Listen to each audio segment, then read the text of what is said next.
అక్షరం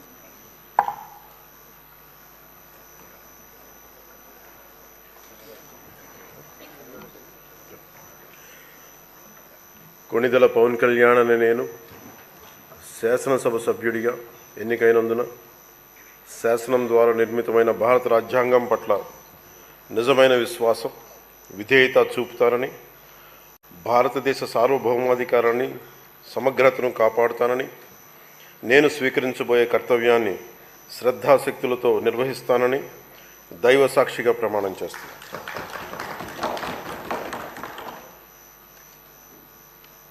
కొణిదెల పవన్ కళ్యాణ్. లైక్ చేయండి, షేర్ చేయండి, సబ్స్క్రైబ్ చేసుకోండి.